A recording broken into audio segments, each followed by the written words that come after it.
Ako si Elena, 69 taong gulang na ako ngayon. Noong araw na binasa ang testamento ng asawa ko na si Lolo Arthur, hinati ng dalawang anak kong lalaki ang 1.5 bilyong piso na parang naglalaro lang ng baraha. Si June ang kumuha ng lahat ng construction companies. Samantala, si Mike naman ang nagmana ng buong chain ng restaurants, resorts, luxury apartments, sports cars, halos lahat. Ako, pagkatapos ng 45 taon na pagsasama kay Arthur, pagkatapos ng buong buhay na sakripisyo para sa pamilyang ito, isang lumang sobre lang ang nakuha ko. Ngumiti si Maricel, ang manugang ko, sa mukha ko at sinabi, "Kahit papaano po, magagamit niyo yan para magtago ng recipes sa kusina, inay." Si June nga ay hindi man lang tumingin sa akin. Huminga ng malalim si Mike na parang pabigat ang presensya ko. Nahiya at nasaktang-sakta ang puso ko. Umalis ako sa opisina ng abogado na parang walang saysay ang buhay ko. Pero hindi nila alam na ngayong gabi, kapag binuksan ko ang kinaiinisan kong sobre na yon sa tahimik na bahay ko, makikita ko ang bagay na magbabago ng lahat magpakailanman. Namatay si Lolo Arthur, 1 linggo lang ang nakalipas. Kinuha siya ng pancreatic cancer pagkatapos ng 6 na buwang sakit. Sa loob ng 45 taon, siya ang asawa ko, ang sandigan ko, ang nagpaganda ng negosyo mula wala, nagtatrabaho araw-gabi. Lagi akong nasa tabi niya. Kapag gising siya hanggang madaling araw para mag-check ng books, nagdadala ako ng kape at naghihintay ng walang tulog. Kapag nag-business trip siya ng ilang linggo, ako lang ang nag-asikaso ng bahay at nagpalaki ng 2 anak na lalaki nang walang reklamo. Nang tanggihan ng mga bangko ang loan niya para palakihin ang negosyo, ibinenta ko ang alahas na bigay ng nanay ko para may kapital siya. Hindi ako humingi ng recognition. Hindi ako nag-angkin ng credit. Minahal ko lang ang asawa ko at naniniwala akong aalagaan niya ako kapag dumating ang panahon. Mali pala ako ng sobra. Ginanap ang pagbasa ng testamento sa opisina ni Attorney Reyes, ang family lawyer namin. Maaga akong dumating, suot ang paborito kong purple dress, ang bigay ni Arthur sa huling anniversary namin. Akala ko formalities lang yon. Pagkatapos ng kalahating siglo na magkasama, luhikal na iiwan niya sa akin ang matiwasay na buhay. Pwede namang mana ng mga anak ang business, pero inaasahan kong may sapat ako para mamuhay ng disente. Nagsimula si Attorney Reyes sa malamig at professional na tono. Sa anak kong si June, iniiwan ko ang mga construction companies na nagkakahalaga ng 12 million USD, mga 600 million PHP. Ngumiti si June na parang bata sa Pasko. Sa anak kong si Mike, iniiwan ko ang chain ng restaurants na kumikita ng 8 million USD taon-taon, mga 400 million PHP. Umupo si Mike ng may kasiyahan. Ang mga beach resorts, city apartments, luxury cars, main accounts, lahat hinati sa kanila na parang trophy. 1.5 bilyon na piso ang hinati ng pantay-pantay habang nakaupo ako roon na parang invisible, naghihintay marinig ang pangalan ko. Nang matapos ni Attorney Reyes ang mahabang listahan ng mana ng mga anak ko, tumigil siya. Tumingin siya sa ilang papeles at sinabi, "Kay Ginencore Elena Herrera." Bumibilis ang tibok ng puso ko.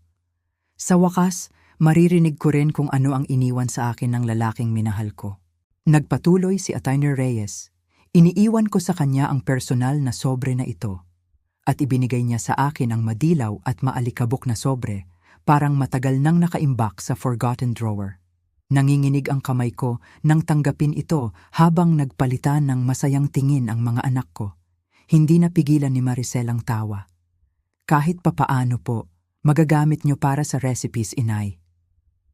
Si June ay hindi man lang tumingin sa mga documents niya. Huminga si Mike na parang inconvenience ang pagiging naroroon ko.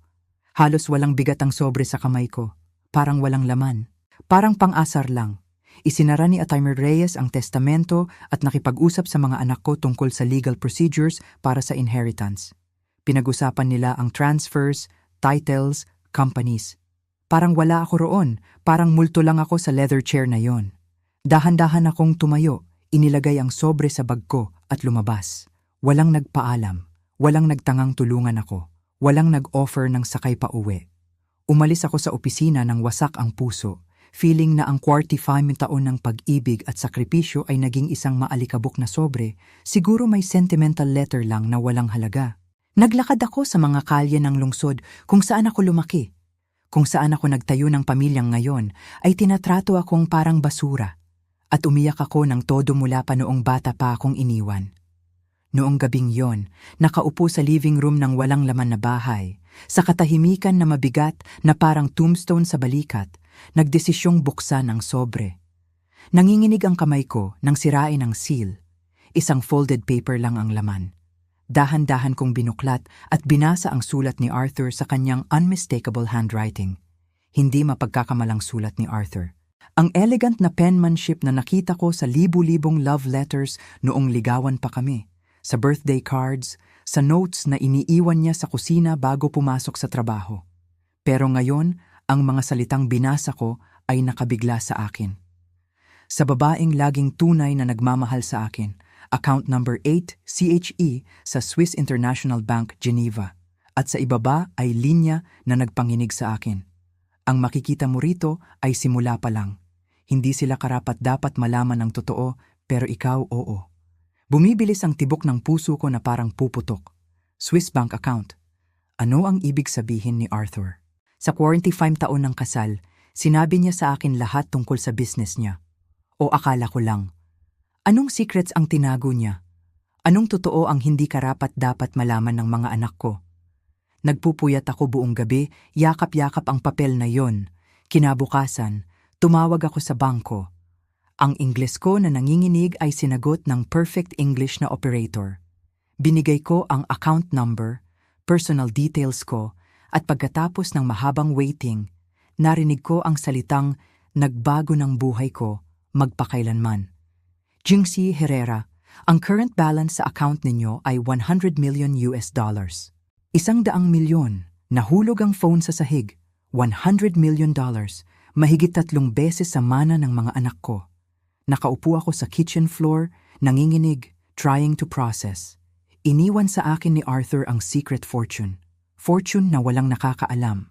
Fortune na ginagawang pocket money ang $30 million sa official will. Pero hindi pa yon lahat, nagpatuloy ang operator.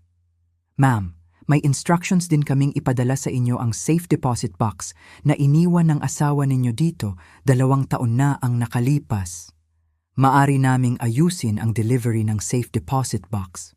Ano pa ang tinago ni Arthur? Anong secrets ang naghihintay sa akin? Pumayag ako para bukas at binaba ang phone nang nanginginig ang kamay. Gulong-gulo ang isip ko sa mga tanong. Paano nakakuha si Arthur ng ganoong kalaking pera nang hindi ko alam? Bakit tinago niya? Bakit niya ako lang iniwan? At ang tanong na nakakahaunt sa akin, anong totoo ang hindi karapat-dapat malaman ng mga anak ko? Dumating ang courier kinabukasan, eksaktong 10 a.m. Maliit pero mabigat na safe box, may code sa sealed envelope. Ang numbers ay petsa ng kasal namin, June 15, 1980. Typical ni Arthur, romantic kahit sa darkest secrets niya. Hinila ko ang curtain sa living room, tinanggal ang phone plug at umupo sa harap ng box nang bumibilis ang heartbeat. Tinurn ko ang code at narinig ang click ng lock. Laman ay documents, photos, letters at thick envelope na may malaking sulat ko ang pangalan. Nanginginig akong binuksan at binasa ang pinaka-shocking letter sa buhay ko. Sa minamahal kong Elena, simula ng letter. Kung binabasa mo to, ibig sabihin patay na ako at nagpakita na ang tunay na ugali ng mga anak natin sa pagbasa ng testamento. Alam kong pinahiya ka nila, alam kong tinrato kang basura, alam kong tinawanan ka nila nang ibigay ang maalikabok na sobre. Pero kailangan mangyari yon. Kailangan nilang magpakita ng tunay na kulay bago mo malaman ang totoo. Sa huling 2 taon ng buhay ko, natuklasan ko ang mga bagay tungkol kina June at Mike na nakasira sa puso ko. Mga bagay na hindi mo alam, mga bagay na nag-obliga sa akin na gumawa ng mahirap na desisyon. Ang 20 bilyong piso na nakita mo sa Swiss account ay parte lang ng tunay kong kayamanan. Marami pa. Pero bago mo malaman lahat, kailangan mong malaman ang totoo tungkol sa mga anak natin. Nag-ikot ang mundo ko. Anong totoo? Ano ang natuklasan ni Arthur? Nagpatuloy ako sa pagbasa. Tense ang kaluluwa ko. Si June ay hindi successful businessman na akala natin. Sa loob ng 3 taon, nag-embezzle siya ng pera mula sa company ko para sa gambling debts. May utang siyang mahigit 100 million PHP sa loan sharks na hindi mabait. Hindi alam ni Maricel pero 2 beses na niyang isinangla ang bahay nila at malapit nang mawala. Nasa box na to ang lahat ng proofs. Parang sinuntok ang tiyan ko. Ang panganay kong anak na lagi kong ipinagmamalaki ay sugarol na nagnakaw sa family business. Pero nagpatuloy ang letter at mas masama pa ang tungkol kay Mike. Si Mike ay cocaine addict na tinago niya sa loob ng 20 taon. Lihim niyang ibinenta ang 3 properties na binigay ko sa kanya para sa bisyo niya. Pero ang pinaka-grave, kasabwat siya ng drug syndicate na nag-e-extort sa kanya. Nagbabanta silang papatayin siya kung hindi siya magbabayad ng 25 million PHP bago matapos ang taon. Nasa box din ang proofs ng debts at photos ng addiction niya. Tumulo ang luha sa pisngi ko. Paano ako nabulag ng ganoon? Paano ko hindi napansin na sinisira ng mga anak ko ang buhay nila at ang legacy ni Arthur? Nagpatuloy ang letter ni Arthur, lalong madilim ang revelations. Pero ang pinaka-nakasakit sa akin, mahal ko, ay ang plano nila sa'yo. Narinig ko silang mag-usap isang gabi sa study ko. Akala nila tulog na ako sa gamot, pero narinig ko bawat salita. Sinabi ni June kay Mike na pagkamatay ko, kailangan nilang alisin ka agad. Suggest ni Maricel na ideklara kang incompetent at ilagay sa nursing home. Sabi ni Mike, madali raw makakuha ng doktor para sa papers. Plano nilang kunin ang mana mo at ikulong ka sa lugar na hindi ka makakaabala sa plans nila. Nabasa ng luha ko ang papel. Ang mga anak ko, dugo ko, plano nilang ikulong ako na parang may sakit na hayop para nakawin ang pera ko. Kaya ko ginawa ang desisyong protektahan ka, patuloy ni Arthur. Kaya ko inilipat ang karamihan ng assets ko sa accounts na ikaw lang ang makaka-access. Kaya ko hinayaan silang kunin ang scraps sa official will habang ikaw ang may access sa tunay na inheritance. Ang 5 billion ay simula pa lang, mahal ko. May properties sa Europe, investments sa Asia, accounts sa tax havens. Sa kabuuan, mahigit 10 bilyong piso ang sa iyo na ngayon. Pero iniwan ko rin sa iyo ang mas mahalaga, ang totoo. At kasama niyon ang kapangyarihan para magdesisyon kung ano ang gagawin sa mga anak natin. Nanginginig ang kamay ko na halos hindi ko mahawakan ng letter. 10 bilyong piso, fortune na ginagawang barya ang official inheritance ng mga anak ko. Ang ending ng letter ay nakabakat sa kaluluwa ko.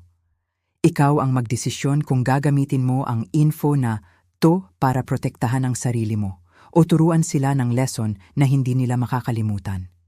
Hindi na kita maaalagaan, pero binigyan kita ng weapons para alagaan mo ang sarili mo. Sa walang hanggang pag-ibig, Arthur. Inilagay ko ang letter sa table at tiningnan ang laman ng box. May photos ni Mike na gumagamit ng drugs, bank documents ng debts ni June, contracts sa dangerous lenders, small recording devices na hindi ko pa dare pakinggan.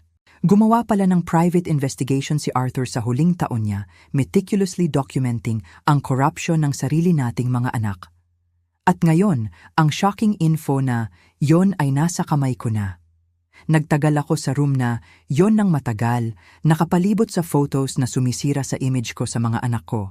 Si Mike na may glassy eyes na humihit-hit ng cocaine sa CR ng club. Si June na pumipirma ng documents sa mga lalaking suited pero obviously hindi legit bankers. Casino bills na libu-libong piso, pawn tickets para sa items na akala ko owned pa nila. Ang perfect world ko, ang model family ko ay gumuho sa harap ko na parang house of cards. Pero ang pinaka-nakasakit ay hindi ang addiction o debts, kundi ang plano nila na alisin ako. Sa isa sa recordings na sa wakas ay napakinggan ko, narinig ko si Maricel na nagsasabi, kapag nakulong na ang matanda, pwede nating ibenta ang family house at hatiin ang pera. Matanda na siya, hindi niya mapapansin. At sumagot si June, lagi namang naive si inay. Madaling kumbinsihin na mabuti raw para sa kanya. Sa mga sumunod na araw, ginugol ko ang oras sa pag-investigate ng bawat document na iniwan ni Arthur sa box. Nag-hire siya ng private investigators para sundan ang mga anak natin. Nag-record siya ng phone calls, nag-picture ng secret meetings. Buo ang dossier na binuo ni Arthur tungkol sa lies at betrayal nina June at Mike. At sa mga papers na yon, nakita ko ang bagay na nag-freeze ng dugo ko. Contract sa pagitan ng mga anak ko at senior care company. May down payment na sila para ilagay ako sa Willow Creek Senior Living, private nursing home na 3 oras mula sa city. Ang date ng contract ay 2 weeks bago mamatay si Arthur. Plano na nilang ikulong ako bago pa man mamatay ang tatay nila. Plano nilang nakawin ako habang nagluluksa ako sa tatay nila. Tumunog ang phone isang umaga habang tinitingnan ko ang bank documents. Si June gamit ang fake caring voice na ginagamit niya kapag may gusto. Inay, kailangan nating mag-usap. Nag-aalala kami ni Maricel sa inyo. Tahimik na tahimik kayo mula sa libing. Concern? Ironic. Sabi ko, okay lang ako. Kailangan ko lang ng time para i-process ang loss. Pero insistent siya. Hindi maganda na mag-isa kayo sa malaking bahay na yan. May naisip na kami na options para mas comfortable kayo. Ayan na. Nagsisimula ang plan. Anong options? Tanong ko, pretending innocent.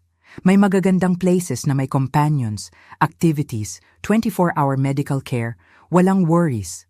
Places tulad ng Willow Creek Senior Living, naisip ko, feeling ang galit na kumukulo.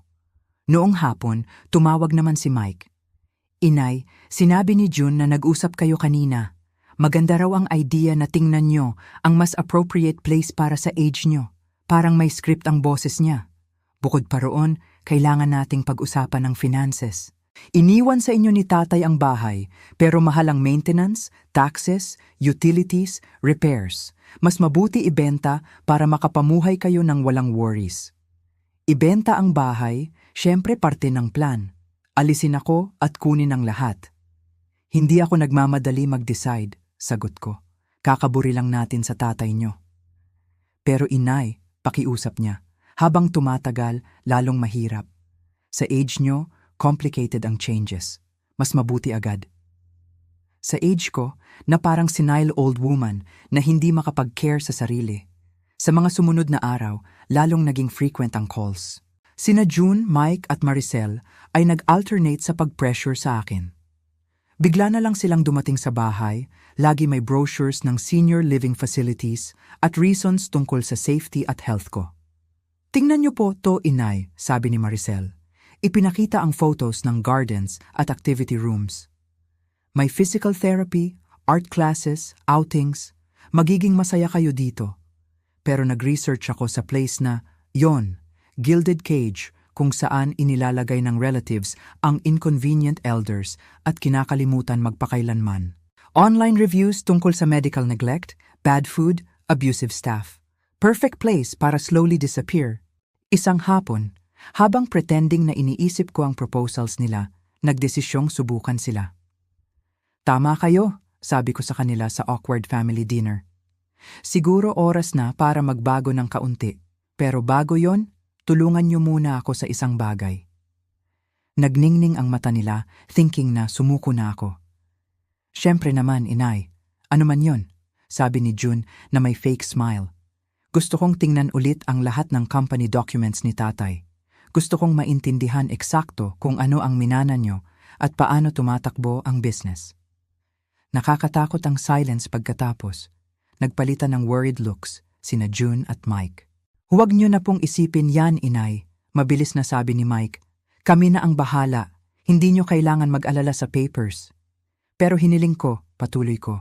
Pagkatapos ng 45 taon na kasama ni tatay sa pagbuo ng empire na to, may karapatan akong malaman kung ano ang mangyayari dito. Sumingit si Maricel na may condescending smile na kinamumuhian ko. Inay, complicated po yan. Numbers, taxes, contracts. Mas mabuti iwan sa mga lalaki, kayo naman relax sa bagong home nyo. Mga lalaki? Na parang bata na hindi makaintindi ng basic math. Bukod pa roon, dagdag ni June, may important decisions na kami. Naibenta na namin ang isa sa resorts para sa company debts. Naibenta ang resort? Anong debts? Kakamatay lang ni Arthur isang buwan at rush na nila ibenta ang assets. Anong debts? Tanong ko. Boring stuff lang po, inay. Taxes, suppliers, salaries. Huwag nyo nang isipin. Pero alam ko ang totoo. Alam kong ginamit ni June ang pera para sa loan sharks niya. Alam kong ninanakaw nila ang legacy para sa vices nila. Noong gabing yon, mag-isa sa bahay, nagdesisyon ako. Hindi ako magiging silent victim na inaasahan nila. Hindi ko hahayaang ikulong nila ako sa nursing home habang ninanakaw nila ang pinagsama naming ni Arthur. May 10 billion ako.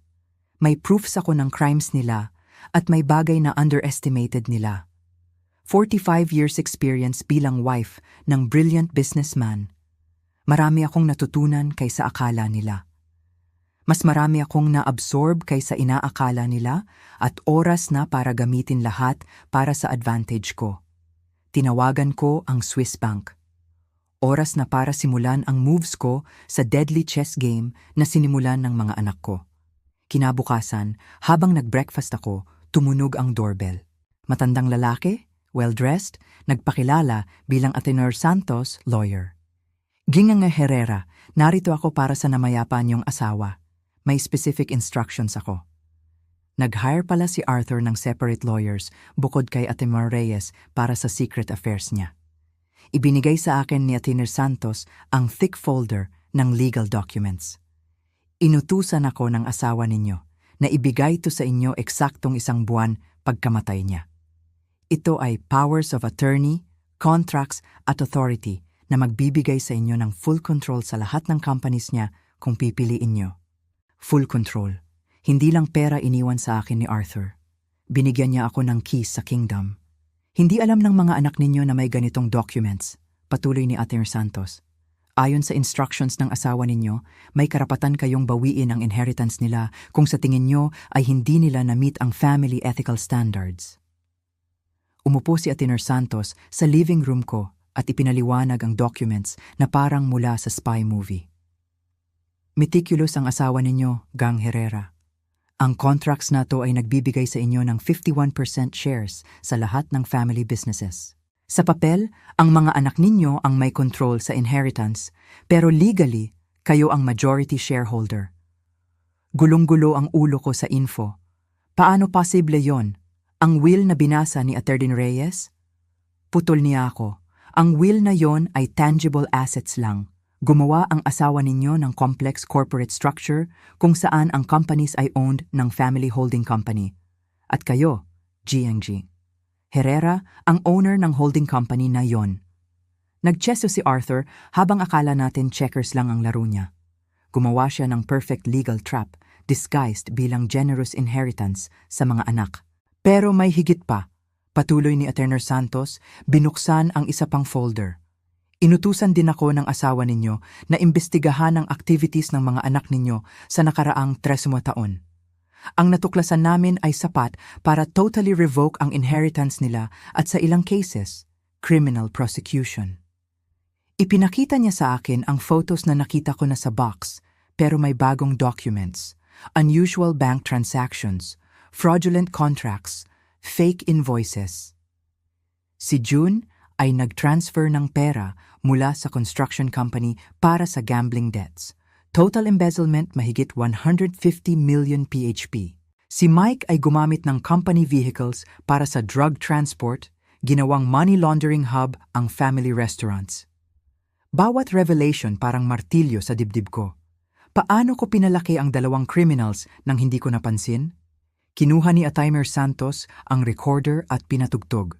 Agad kong nakilala ang voices ng mga anak ko.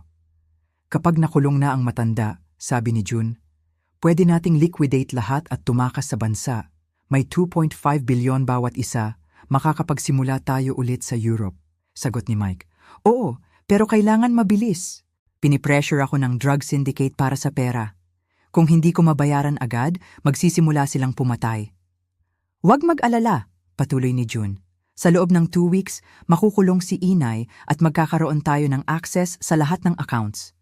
Prepared na ni Attorney Reyes ang papers para sa incompetency declaration. Nagyelo ang dugo ko.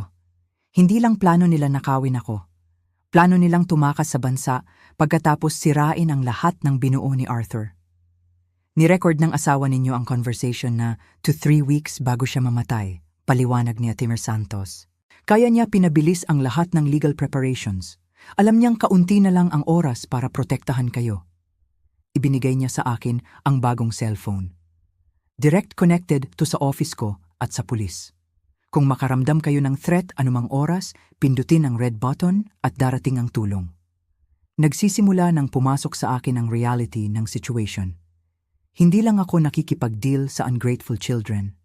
Nakikipag-deal ako sa desperate criminals na tingin sa kamatayan o disappearance ko ang solution sa problems nila. Ano ang payo ninyo? Tanong ko sa kanya. Ngumiti si Atimer Santos, ngiti na hindi umabot sa mata. Inutusan ako ng asawa ninyo na sabihin sa inyo ito verbatim. Elena, mas matatag at matalino ka kaysa akala nila. Oras na para malaman nila kung sino ang kinakalaban nila. Noong gabing yon, pagkaalis ni Ate Santos, umupo ako sa harap ng vanity mirror at talagang tiningnan ang sarili ko first time sa maraming buwan.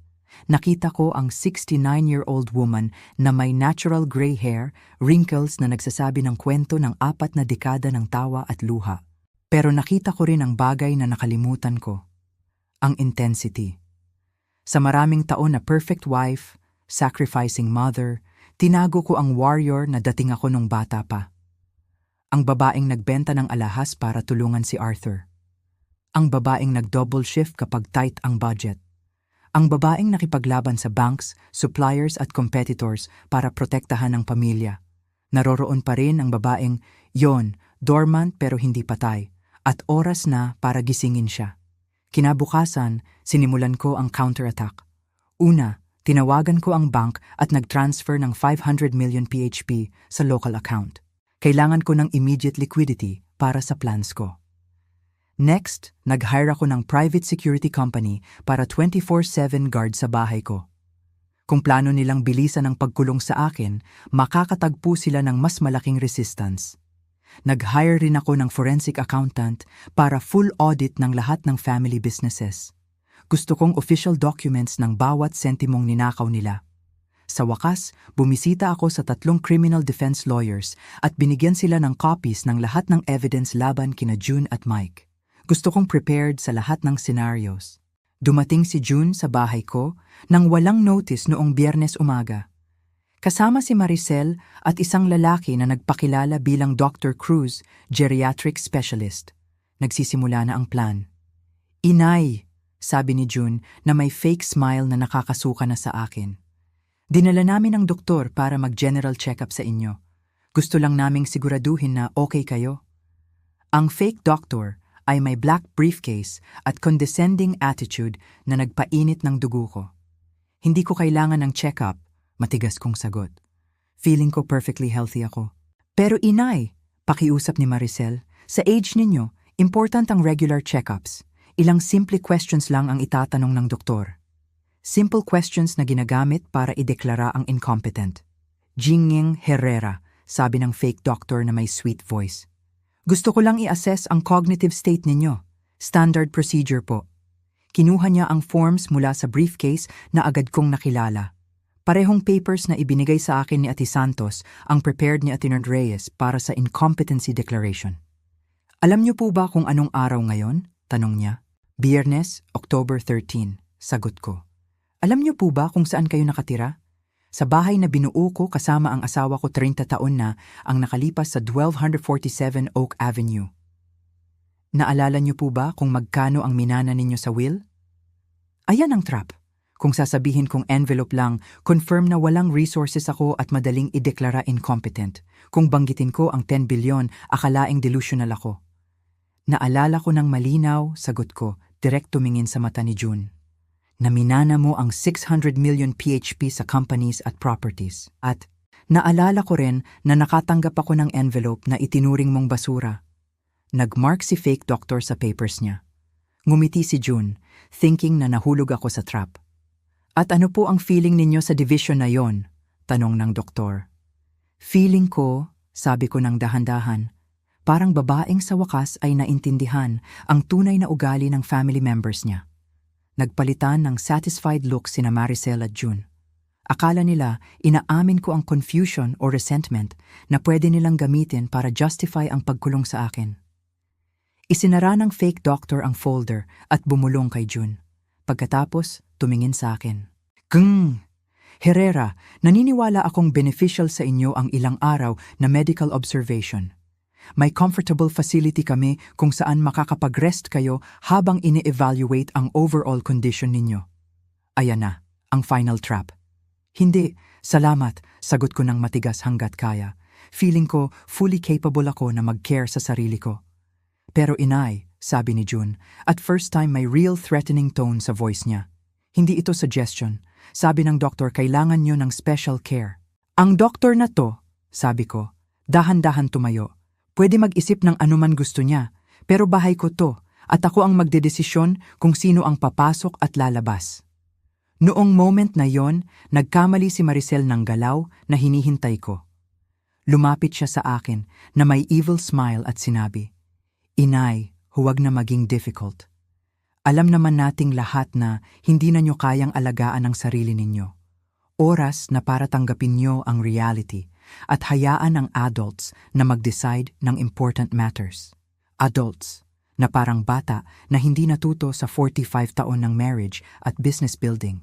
Tiningnan ko si June, si Maricel, ang fake doctor, at ngumiti ako first time sa maraming weeks. Ngiti na hindi pa nila nakita.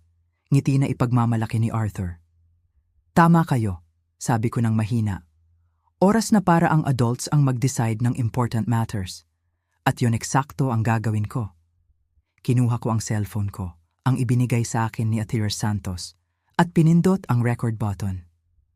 Gusto kong malinaw na i-record kung ano ang nangyayari rito. Sabi ko ng matigas habang nire-record sila. Ang anak kong si June, manugang kong si Maricel, at ang fake doctor na to ay sinusubukang pilitin akong pumunta sa facility laban sa will ko. Agad nag-alala ang fake doctor. "Ma'am, general medical evaluation lang po to." "General?" Sagot ko, nakatutok ang phone sa kanila.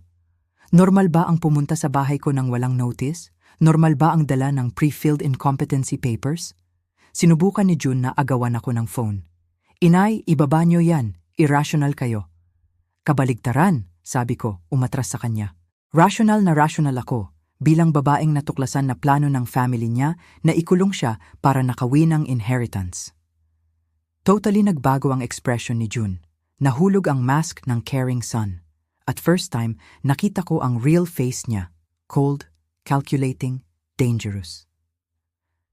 "Hindi namin alam kung ano ang sinasabi ninyo," sabi ni Maricel, pero nanginginig ang voice niya. "Sinasabi ko ito," patuloy ko, kinuha ang isa sa photos na iniwan ni Arthur sa box mula sa bag ko. Photo ni June na umaalis sa casino 3 a.m., obviously drunk, kasama ang dalawang suspicious men. Sinasabi ko ang gambling debts ninyo. Sinasabi ko ang embezzlement sa company. Sinasabi ko ang contract ninyo sa Willow Creek para ikulong ako. Horrifying ang silence pagkatapos. Nagsimulang umatras ang fake doctor patungo sa pinto. "May misunderstanding po ata. Aalis na ako."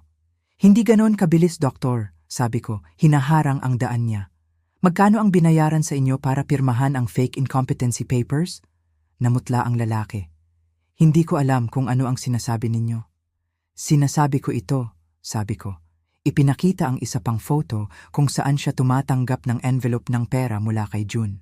"Nag-hire ng private investigator sa asawa ko sa last months niya. Nirecord niya bawat dirty move ninyo."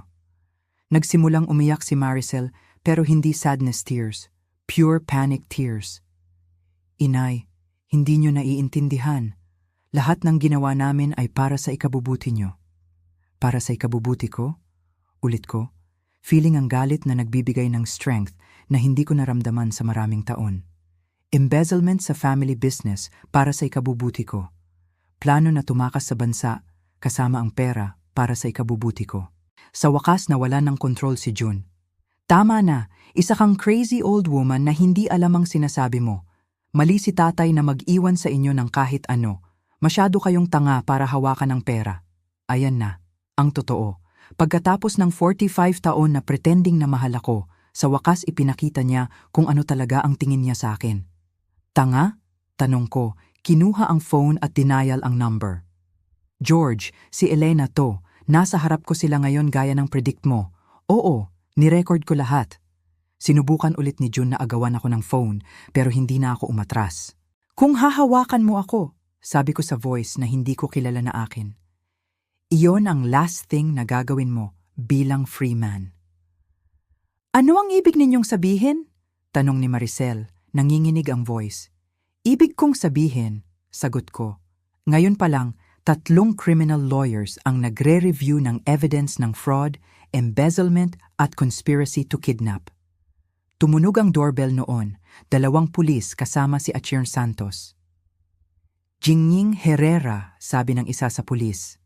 Natanggap namin ang emergency call ninyo. Horrified na tiningnan ako ni June at Maricel. Sinubukan ng fake doctor na makalusot, pero hininto siya ni Attorney Santos. Dr. Cruz, o dapat ko bang tawaging Mike Herrera dahil hindi kayo doktor, di ba? Bumagsak sa upuan ng lalaki. Binayaran nila ako ng 250,000 PHP para pirmahan ang ilang papers. Hindi ko alam na illegal. 250,000 PHP para ideklara akong incompetent, tanong ko. Ganun ba kaliit ang value ng freedom ko? Nagsimula ang pulis na kumuha ng statements habang ipinaliwanag sa akin ni Attorney Santos na controlled operation ito mula pa noong mamatay si Arthur.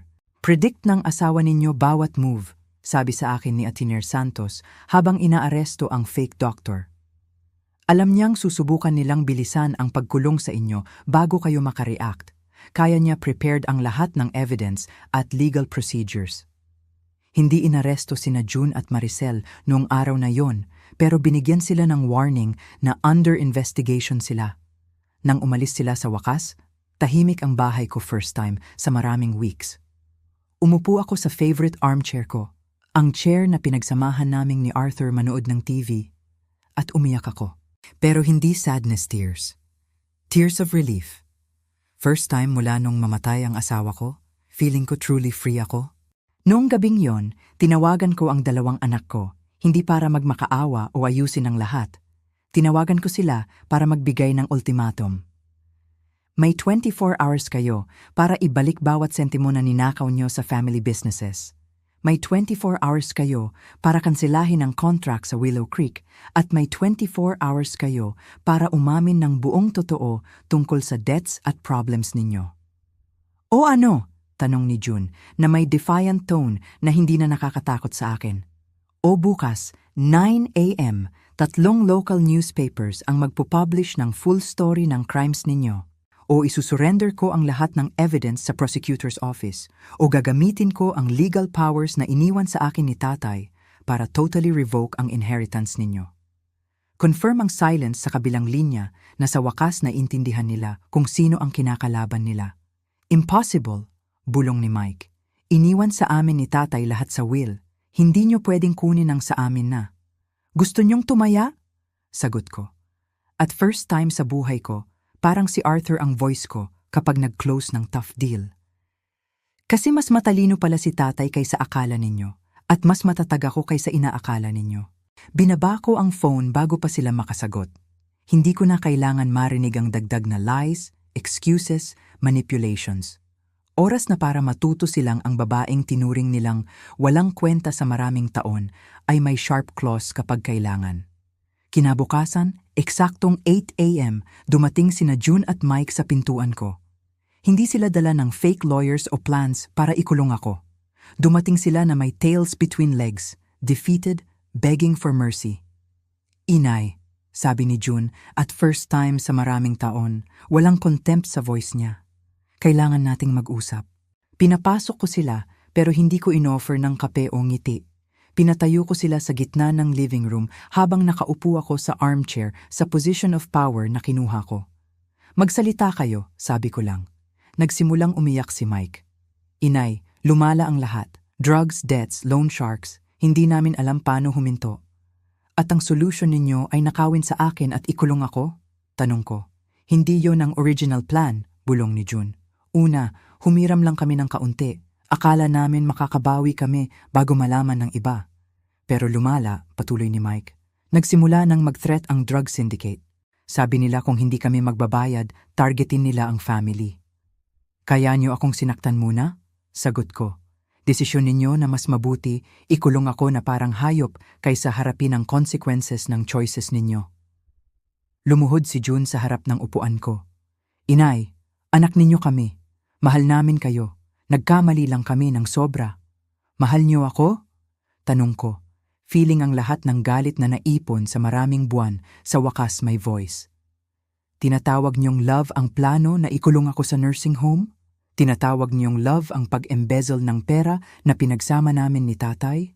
Tinatawag niyong love ang pagtrato sa akin na parang basura sa pagbasa ng will? Walang sagot kasi walang valid answer sa mga tanong na yon. Pero gusto kong malaman ninyo to. Patuloy ko dahan-dahan tumayo at lumakad sa window. Minahal kayo ni tatay.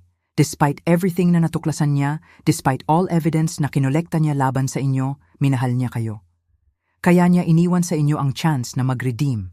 Iniwan niya sa inyo ang 600 million PHP, sapat para bayaran ang debts at magsimula ulit. Pero iniwan niya rin sa akin ang right na kunin yon kung mapatunayan ninyong hindi kayo worthy.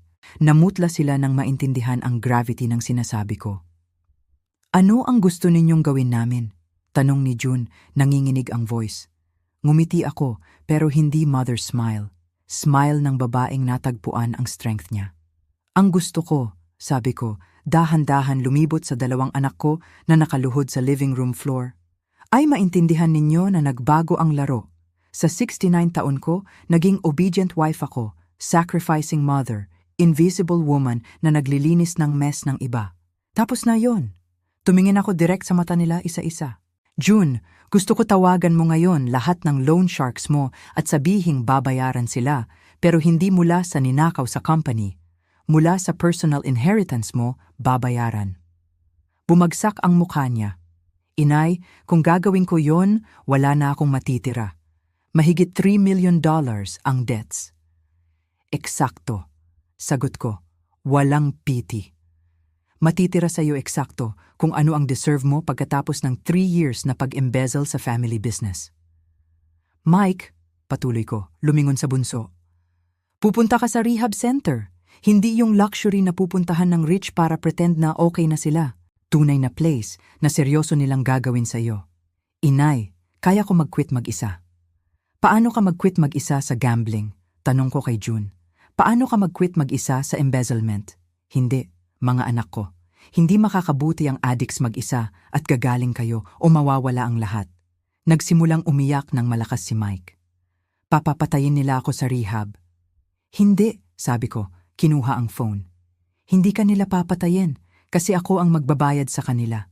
Pero bawat dollar na babayaran ko sa debts mo ay ibabawas sa inheritance mo. Denial ko ang number na nimemorize ko maraming araw na ang nakalipas. Detective Miller, si Elena Herrera to. May info ako tungkol sa drug ring na operating sa family restaurants. Namutla si Mike. Inay, ano ang ginagawa ninyo? Nililinis ko ang mess na ginawa mo, sagot ko, nagsasalita sa phone. Oo, detective. May names, dates, photos, at handa ang anak ko na mag-cooperate bilang protected witness. Binaba ko ang phone at tiningnan si Mike. Magte-testify ka laban sa drug syndicate. Bibigyan mo ang pulis ng lahat ng info mo tungkol sa operations nila. At gagawin mo yon bago ka pumasok sa rehab. Papapatayin nila ako kung gagawin ko yon, bulong niya. Papapatayin ka nila kung hindi ka magbabayad, sagot ko. At least sa ganitong paraan, may chance kang mabuhay at magsimula ulit. Sinubukan ni June na tumayo, pero pinigilan ko siya ng tingin. Hindi pa ako tapos sa iyo. Kinuha ko ang documents na ibinigay sa akin ni Atay Santos mula sa bag ko. Alam niyo ba na iniwan sa akin ni tatay ang control sa lahat ng family businesses? Alam niyo ba na pwede kitang i-fire ngayon, legally? Panic ang lumitaw sa mata niya. Inay, ang company yon ang alam ko lang gawin. Buhay ko yon. Dati yon ang buhay mo, correct ko. Hanggang sa ginawa mo itong personal ATM mo. Ipinakita ko sa kanya ang financial reports na prepared ng forensic accountant. 150 million PHP embezzled sa 3 taon. Fake bills, irregular transactions, ghost accounts. Alam niyo ba kung ano to? Evidence ng federal crime. Pero may way para ayusin to ng walang prosecutor's office. Patuloy ko, seeing hope sa mata niya. Mag-sign ka ng resignation as CEO sa lahat ng companies. I-transfer mo sa akin ang lahat ng shares mo at magtatrabaho ka bilang regular worker, basic salary hanggang mabayaran mo bawat sentimo na ninakaw mo. Worker? Tanong niya nang hindi makapaniwala. Magsisimula ka sa zero tulad ng ginawa ni tatay. Magbubuhat ka ng bricks. Maglilinis ka ng office. Gagawin mo ang trabaho ng real laborers araw-araw at matututo ka ng meaning ng honest earning. Obvious ang humiliation sa face niya. Pero may iba pa. Respect. First time sa maraming taon, tiningnan niya ako bilang hindi harmless old lady. Si Maricel, natahimik sa buong usapan, sa wakas nagsalita. Inay, ridiculous ito. Hindi nila matatanggap ang conditions na yan. Anak ninyo sila. Lumingon ako sa kanya na may smile na pwede mag-freeze ng blood. Ah, ganon? At ano ang alternative mo, dear daughter-in-law? Kinuha ko ang isa pang photo mula sa bag ko. Si Maricel na humahalik sa young guy sa parking lot ng hotel. Dapat ko bang sabihin kay June ang affair mo sa Pilates instructor mo? O gusto mo ikaw ang magsabi? Totally bumagsak ang face niya. O gusto ko bang sabihin sa kanya ang 50,000 PHP na ninakaw mo sa family accounts para sa clothes at jewelry mo? Tumingin si June sa asawa niya na may total betrayal look.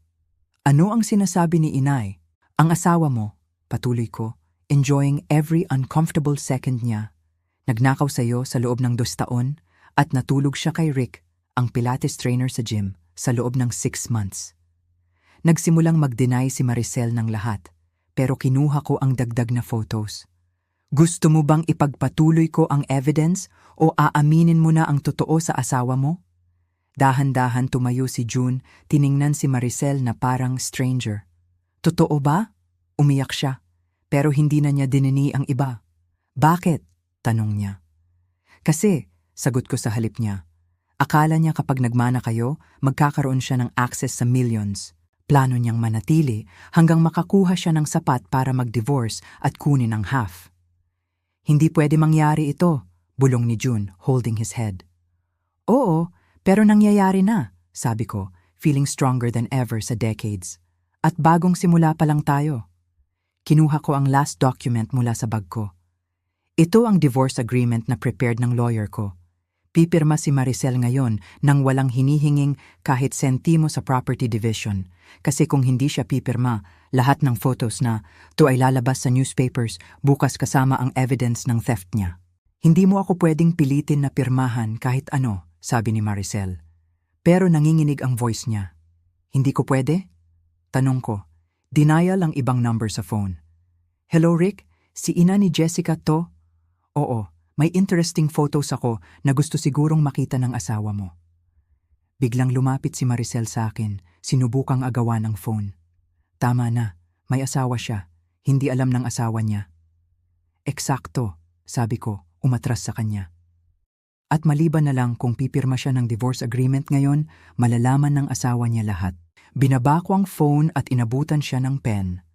May 30 seconds ka para mag-decide.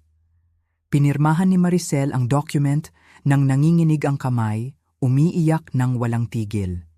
Tiningnan siya ni June na parang stranger. Very good, sabi ko, itinago ang signed document. Ngayon, umalis kayo sa bahay ko at huwag na kayong babalik. Kung makita ko kayo malapit sa family na tuulit, tutuparin ko ang threat na tawagan ang asawa ni Rick. Tumakbo si Maricel palabas ng walang salita. Naiwan ako na mag-isa sa 2 failed sons ko, nakaupo sa living room floor na parang punished kids. Naiintindihan niyo na ba? Tanong ko sa kanila. Naiintindihan niyo na ba na hindi ako ang helpless old woman na akala ninyo? Tumango si Mike, umiiyak pa rin. Inay, pwede niyo ba kaming patawarin?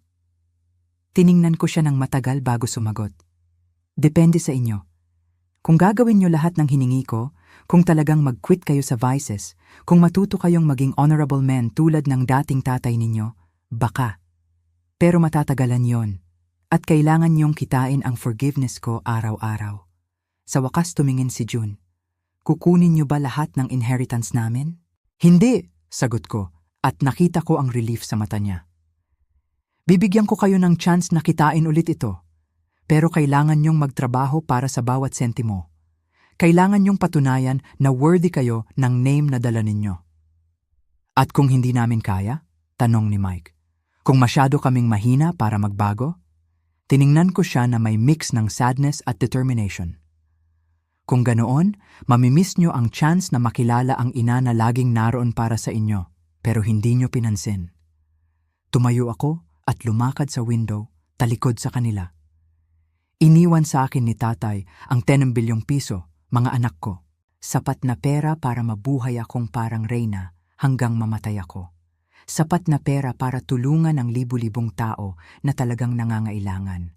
Kayo ang magdedesisyon kung gusto niyong maging parte ng story na yon o maiiwan sa labas, titingin sa kung ano ang pwede ninyong nakuha. Nang lumingon ako, wala na sila sa living room ko. Umalis sila ng tahimik, sa wakas naiintindihan na nagbago ang power. Ang mga sumunod na araw ay ang pinakatahimik sa maraming buwan. First time mula noong mamatay si Arthur, feeling ko truly akin ang bahay ko. Wala nang manipulative sons na biglang dumadating. Wala nang toxic daughter-in-law na nambabara. Wala nang fake doctors na sinusubukang ideklara akong incompetent. Ako lang, morning coffee ko, at weird pero liberating feeling na full control ako sa buhay ko. Tinupad ni June ang promise, tinawagan ang lahat ng loan sharks niya at sinabing babayaran sila mula sa personal inheritance niya. Voluntaryong pumasok si Mike sa rehab center sa suburbs. At totally nawala si Maricel. Siguro nagtatago sa hotel habang sinusubukang i-rebuild ang buhay niya pagkatapos masira ang perfect plan niya. Pero alam kong simula pa lang ito. Sa 45 taon, naging supportive wife ako mula sa shadows. Ngayon oras na para malaman kung sino si Elena bilang independent woman, powerful woman, inheritor ng 10 billion peso empire. Ang first decision ko ay bisitahin ang lahat ng companies na control ko na ngayon. Gusto kong makilala ang employees na nagtrabaho kay Arthur sa maraming taon. Gusto kong maintindihan eksakto kung ano ang binuo ng asawa ko at paano ko ito mapapaganda. First stop ang main construction company kung saan dating CEO si June hanggang 1 linggo na lang ang nakalipas. Nang dumating ako sa office, suot ang gray suit na special kong binili para sa occasion. Lahat ng employees ay curious na tumingin sa akin. Kilala nila ako bilang widow ng boss, pero hindi pa nila ako nakitang professional setting. Magandang umaga, sabi ko sa 30 employees na nag-gather sa conference room. Ako si Elena Herrera at mula ngayon, ako ang owner at CEO ng company na to. Nag-ingay ang surprised murmurs sa room. Alam kong may nag-aalala sa recent changes. Alam kong may narinig kayong rumors tungkol sa financial issues. Gusto kong malaman ninyo na resolved na ang issues na iyon at magpapatuloy ang company na to sa new policies ng transparency at honesty. Nagtaas ng kamay ang matandang lalaki na kilala ko bilang Mang Frank, site supervisor. Gina Herrera, with all due respect, may experience po ba kayo sa pag-manage ng construction company? Reasonable question. At prepared ako ng sagot sa maraming araw. Frank, sa 45 taon, nakaupo ako sa kitchen table kasama si Arthur every night habang kinukwento niya sa akin bawat project, bawat problem, bawat major decision. Sa 45 taon, nag-review ako ng contracts, nakikinig sa phone calls, involved sa business strategies. Ang difference lang ngayon ay instead na advice mula sa shadows, mag-lead ako mula sa front. Ilan sa employees ang tumango approvingly. Nakita nila ang dedication ko sa family sa decades. Pero may changes na immediate, patuloy ko. Una, full audit ng lahat ng finances sa last 3 years. Gusto kong malaman eksakto kung saan napunta bawat piso. Nakita ko ang worried looks ng ilang accountants. Siguro alam nila ang irregularities ni June, pero tahimik sa takot.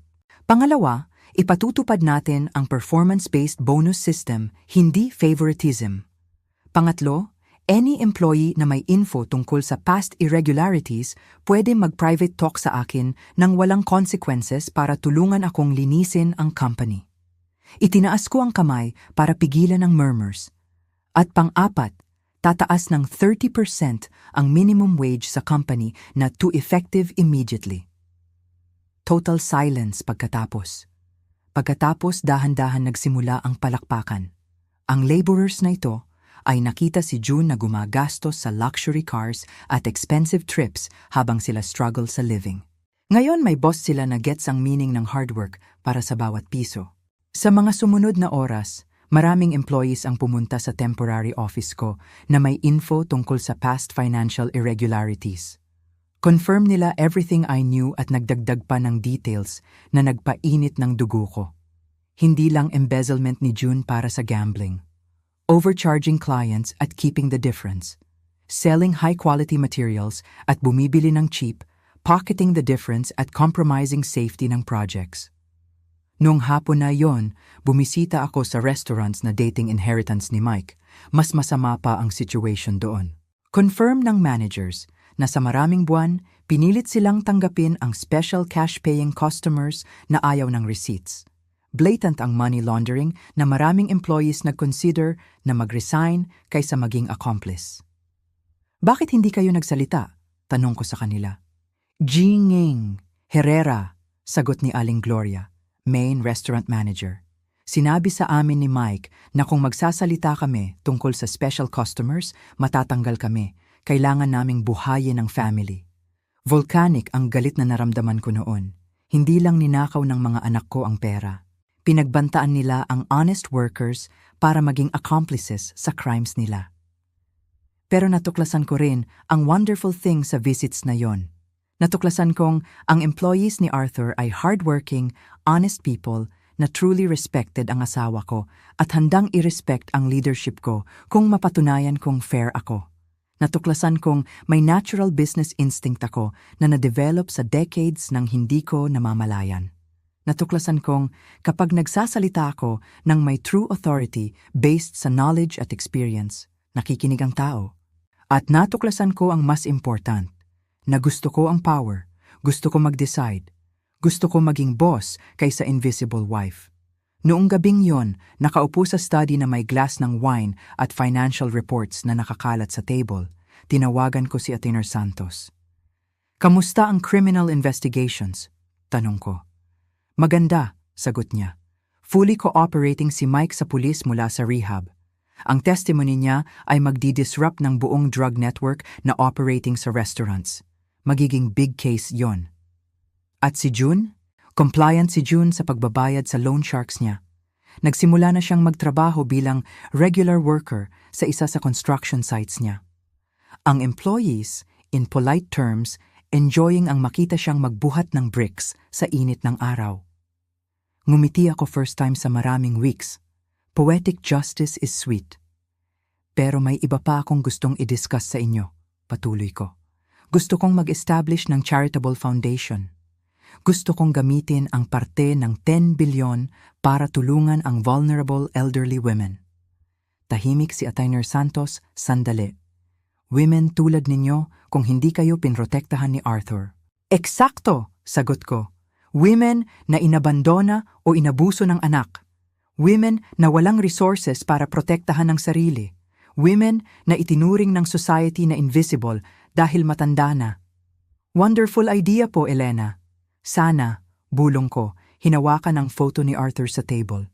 Lumipas ang mga araw at dahan-dahan kong binuo ulit hindi lang ang businesses, kundi ang relationship ko sa mga anak. Bumisita si June tuwing linggo pagkatapos ng week ng manual labor niya. Payat na siya, mas humble, pero mas authentic kaysa sa maraming taon. Inay, sabi niya isang linggo, gusto kong malaman ninyo na first time, naiintindihan ko kung ano ang feeling ni tatay kapag binuo niya lahat to. Iba ang lasa ng honest labor. Tumatawag si Mike sa akin 2 beses sa week mula sa rehab. Painful, pero honest ang conversations namin. Natututo akong mabuhay nang walang lies sa sarili ko, sabi niya sa akin sa isang call. Pinakamahirap na bagay na ginawa ko sa buhay ko. Magkakamit ba sila ng full forgiveness ko? Hindi ko alam. Magbabalik ba sa kanila ang full inheritance one day? Depende sa kanila. Pero first time sa buhay ko, hindi na ako defined bilang mother o wife ng kung sino. Ako si Elena, businesswoman, philanthropist, powerful woman sa sarili kong way. At ang woman na yon ay may big plans para sa future. Plans na lampas sa revenge. Plans na magbabago ng lives, including my own. Binigyan ako ni Arthur ng tools para protektahan ang sarili ko. Pero pinili kong gamitin ang mga yon para sa something bigger. Para maging ang woman na always may potential ako. Pero hindi pa nagkaroon ng chance na i-explore. 6 na buwan pagkatapos, habang binabasa ang letter na nagbago ng buhay ko magpakailanman, nakita ko ang sarili ko sa bedroom mirror, preparing para sa pinaka-important event mula noong mamatay si Arthur. Noong gabing yon ang launch ng Arthur and Elena Herrera Foundation for Vulnerable Senior Women. Suot ko ang gold dress na special kong pinili para sa occasion, hindi dahil pinakamahal, kundi dahil color ng strength, color ng power na natuklasan ko sa loob ko. Habang isinusuot ko ang earrings na bigay ni Arthur sa 20th anniversary namin, naisip ko ang lahat ng nagbago mula noong gabing binuksan ko ang hated dusty envelope na kinutya ng mga anak ko. Nakatulong na ang foundation sa mahigit 200 elderly women sa first few months. Women tulad ni Aling Rose, 73, na winithdrawan ng anak ang bank accounts at iniwan sa squalor. Tulad ni Carmen, 68, victim ng decades ng domestic abuse na sa wakas nakahanap ng courage na makawala. Tulad ni Patricia, 75, na sinubukan ng family na ideklara incompetent para kunin ang pensyon niya. Bawat story na narinig ko ay reminder na almost naging isa ako sa victims na yon. At bawat woman na natulungan namin ay confirmation na tama ang decisions ko. Tumunog ang phone habang finished na ako. Si June. Sa nakaraang 6 na buwan, ang conversations namin gradually shifted mula hostile sa something like mutual respect. Inay, sabi niya, at iba ang voice niya, mas mature. Gusto kong i-wish you good luck sa launch tonight. Salamat anak, sagot ko, surprised sa sincerity niya. Kamusta ang work sa construction site? Maganda po, sagot niya. Natapos namin ngayon ang affordable housing project na suggest ninyo. Nakita ang families na lumilipat sa bagong bahay nila, naiintindihan ko kung bakit minahal ni tatay ang business na to. Totoo yon, ginawa kong affordable housing part ng construction company. Profitable pa rin, pero may social purpose na nagpapuno ng heart ko. Inay, patuloy ni June, alam kong walang right akong humingi ng kahit ano sa inyo, pero pwede ba akong pumunta sa launch tonight? Nagulat ako sa question. Sa maraming buwan, pinanatili kong malayo ang mga anak ko sa new projects ko, hindi para punish, kundi kailangan ko ng space para i-explore ang self ko nang wala sila. Bakit mo gustong pumunta? Tanong ko. Kasi, sabi niya, at narinig ko ang real emotion sa voice niya. Proud ako sa inyo. Kasi gusto kong malaman ng lahat na anak ko kayo. Kasi sa 35 taon, akala ko inay ko lang kayo. At ngayon, realize ko na kayo si Elena Herrera, extraordinary woman na incidentally ang inay ko. Tumulo ang luha sa pisngi ko. Yon ang words na hinintay ko sa decades. Pwede kang pumunta. Sa wakas sabi ko, pero bilang guest ka lang, hindi privileged family member. Makikipila ka sa iba at makikinig ka sa binuo ko nang wala ang tulong ninyo. Understand? Opo, sagot niya. At si Mike? Lalabas si Mike sa rehab next week. Kung mapanatili niya ang sobriety, kung magpapatuloy siyang mag-cooperate sa pulis, kung mapatunayan niyang truly nagbago siya, pwede nating pag-usapan ang future niya sa family. Binaba ko ang phone, feeling strange mix ng hope at caution. Nagbabago ang mga anak ko, pero natuto akong huwag mag-blind trust sa promises. This time, patunayan nila ang change nila sa actions, hindi words. Ginanap ang launch sa main ballroom ng pinaka-luxury hotel sa city. Mahigit 300 ang attendees. Business leaders, politicians, social workers, at lalo na ang elderly women na nakahanap ng second chance sa foundation namin. Habang naglalakad ako sa crowd, nag-greet at nag-thank you sa support nila, feeling ko more alive kaysa sa maraming taon. Ito na ang people ko ngayon. Hindi ang family na nag-betray sa akin, kundi ang community na pinili kong buuin. Community ng believers sa second chances at dignity ng elderly women. Lumapit sa akin si Ate Mir Santos na may radiant smile. Elena, extraordinary ito. Hindi pa ako nakakita ng ganong positive response sa new foundation. Kasi real ang need, sagot ko. Sa decades, kami na elderly women ay invisible sa society. Oras na para may makakita sa amin. Noong moment na yon, nakita ko si June na pumasok sa hall. Simple suit lang ang suot niya, nothing flashy, at humble ang walk niya na hindi ko pa nakita. Some guests recognized him, at nakita ko ang curiosity sa faces nila kung bakit naroroon ang disinherited son sa event ng mother niya. Hindi sinubukan ni June na lumapit sa akin or demand attention. Umupo lang siya sa table sa likod at naghintay. Nang oras na ng opening speech, umakyat ako sa stage, feeling mix ng nerves at excitement. Sa harap ko, ang 300 people na dumating para support ang vision ko. Sa likod ko, ang giant photo namin ni Arthur sa wedding day namin, reminding me kung saan nagsimula ang journey na to. Magandang gabi, simula ko, at mas strong ang voice ko kaysa inexpect ko.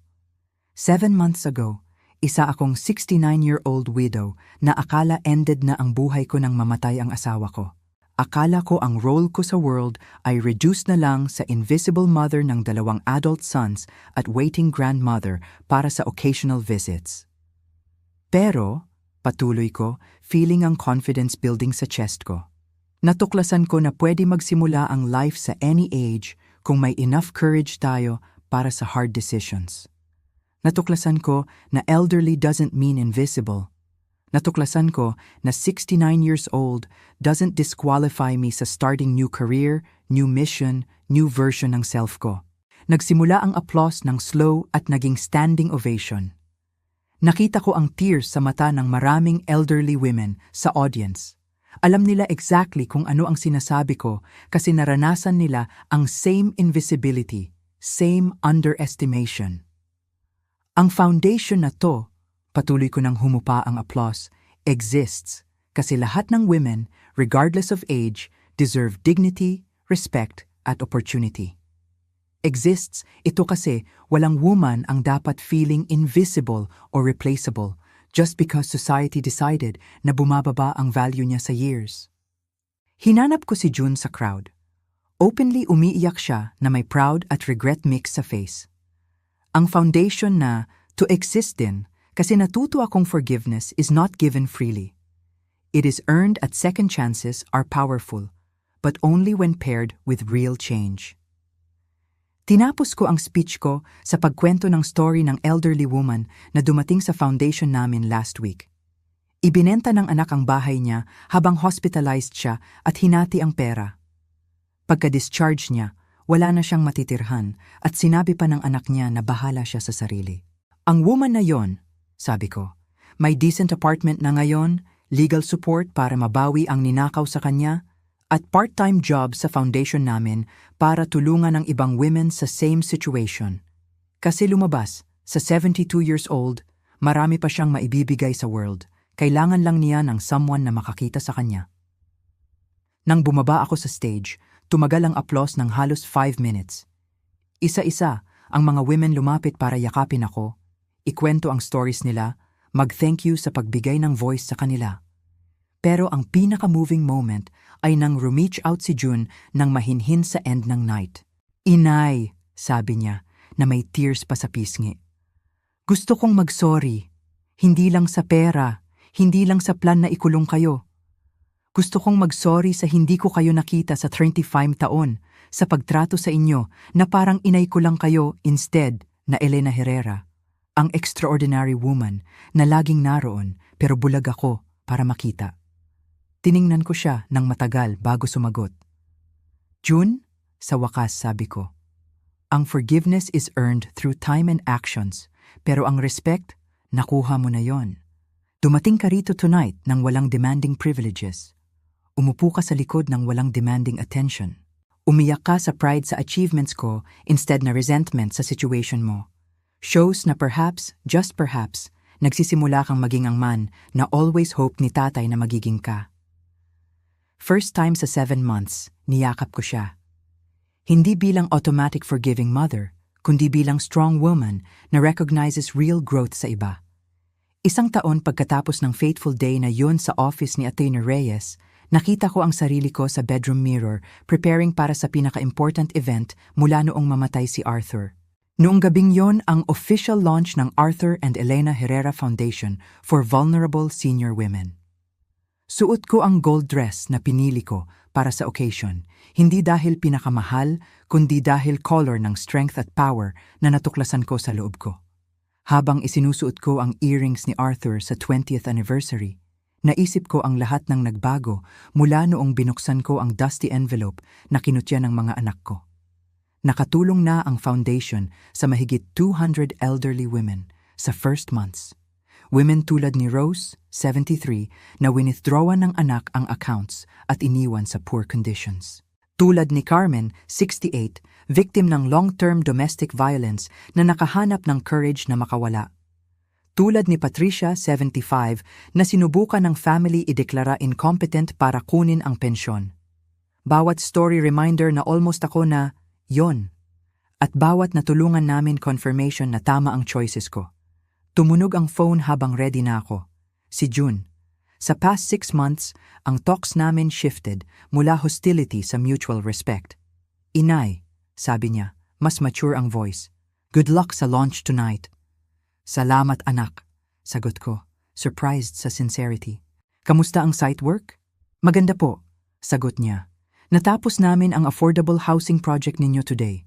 Nakita ang families moving in, naiintindihan ko kung bakit minahal ni tatay ang business.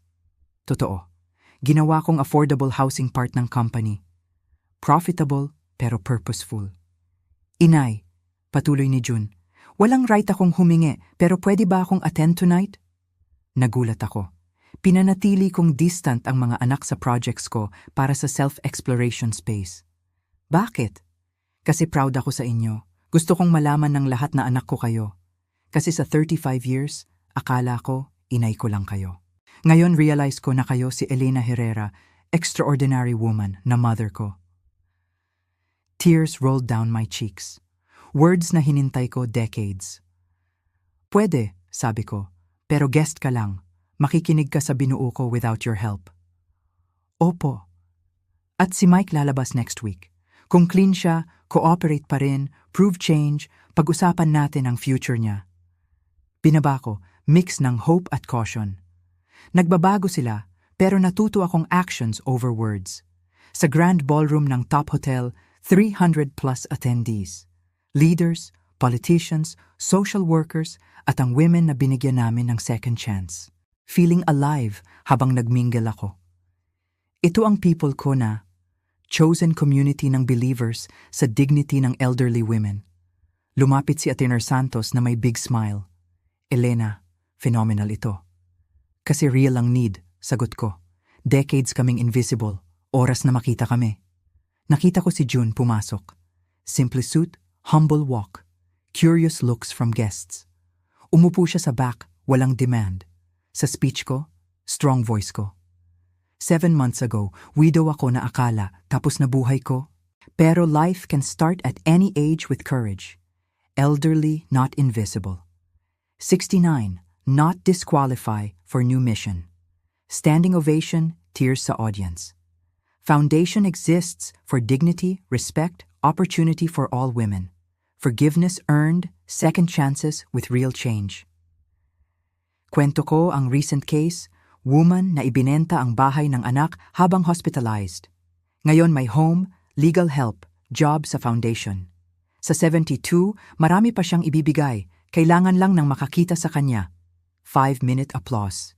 Yakap at stories mula sa women. Pinaka-touching, si June lumapit sa end. Inay, sorry, sa hindi ko kayo nakita sa 35 years, sagot ko. Forgiveness earned, but respect nakuha mo na. Proud tears mo tonight shows change. Niyakap ko siya. Strong woman recognizing growth.